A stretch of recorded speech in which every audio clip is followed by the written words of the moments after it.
how have the rents gone up so drastically over such a short amount of time? So, what? Yeah, it's a good question, and it is certainly, this year's survey was interesting because it kind of confirmed a lot of what we've been hearing on the ground.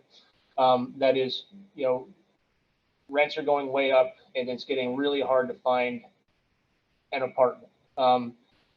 This year we saw, as mentioned, an 8% increase. When you look at all the areas we survey combined, and I should point out, we don't have a statewide number for rental costs. We survey a select number of communities, but when you look at all those communities combined, yes, it was about an 8% increase, and that was driven largely by what's happening in Anchorage, which had a 14.5% increase. There's probably no single reason to what's driving those increases, but a lot of it has to do with tight vacancies and what's happening with vacancy rates. Obviously, when you have tighter vacancy rates, landlords have more pricing power, and you tend to see prices coming up in rentals.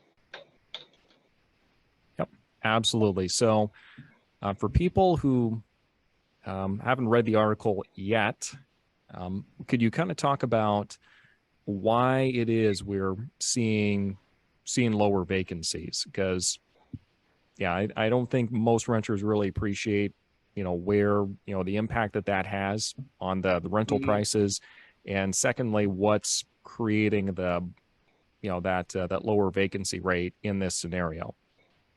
Right, and again, likely a combination of factors. And I think when you talk about vacancy rates, there's always this constant sort of like churn that happens in the rental market, where you have vacant units coming available, and then people leaving, people vacating units for various reasons, and then other people moving in.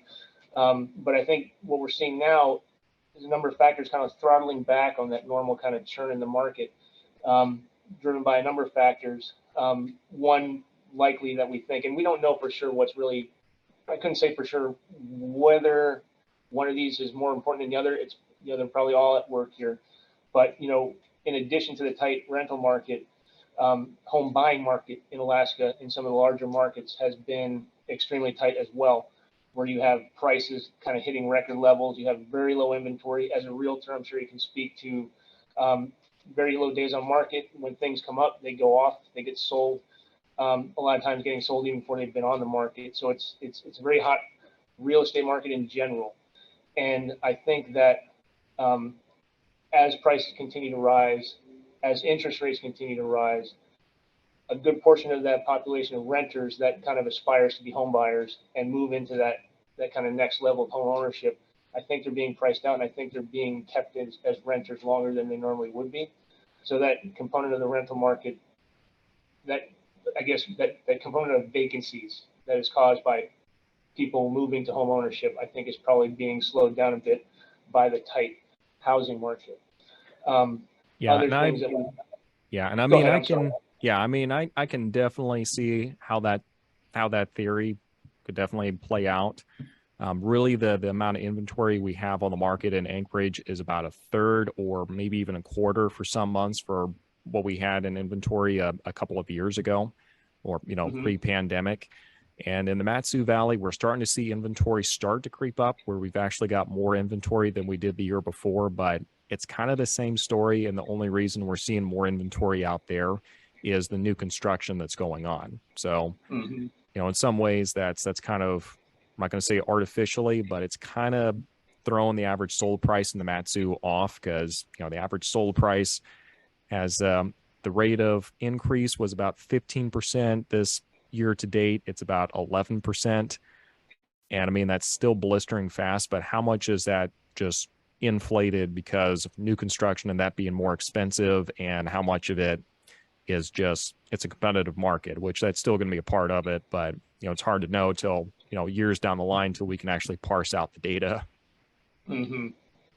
Yeah, demand is still, it's remarkably high, even with rates still creeping up. And it's interesting you mentioned that there's more construction in Mat-Su. That kind of goes against the trend in a lot of other places in Alaska, where there's been a decline in the number of new well, we do a survey too where we capture the number of new activity for new units across the state. And yeah, Matsu is definitely a little bit of a bright spot. It's growing, and there's obviously construction happening there. Yeah, I mean, I've actually seen the most of it going on is, not too surprisingly, but it's kind of going on around the Palmer, Fishhook, Wasilla, Fishhook area over there. Like I looked at the numbers just a little bit ago, and across the board in the Matsu, new construction is staying pretty normal. It's that construction over there, though, that's really increasing the rate at which things are being built. But yeah, I'm sorry, I kind of just jumped in there. But what are some other variables you're seeing that is kind of contributing to the increase of rents? Sure. So I think another thing that we kind of suspect is that, during the pandemic, and this kind of is true for any time you have an economic downturn, you see a sort of aggregation of households. So people moving in together during tough economic times, whether it's a result of a job loss or some other economic hardship, people kind of moving in together. And now that things are kind of trying to get back to normal, you see those kind of households starting to unwind. People want to go out and get their own place. If they're teleworking, they definitely want to try to get a quiet place to work. Maybe they've been cooped up with their family for too long. So I think there's more households being created now than there have been. And I think it's a result of people just wanting to get out and get their own place again. Let's see, I think the other kind of big thing that's happening, and it's hard to really know for sure to what extent this is driving things, but we talk about the population in Alaska and the two distinct kind of like peaks that we're seeing right now. You have this big group of baby boomers, and then you have this kind of in between, you have the Generation X, and then you have this really large group of millennials. Even though we're not gaining millennials, the group that we have are aging in place, and that component of the population is getting bigger. And they're in kind of peak rental home buying age right now. So that demographic shift in the population, that aging of the millennial to where they're in a state of home buying and rental, I think is just contributing even more to tight vacancy rates and driving the housing market frenzy as well.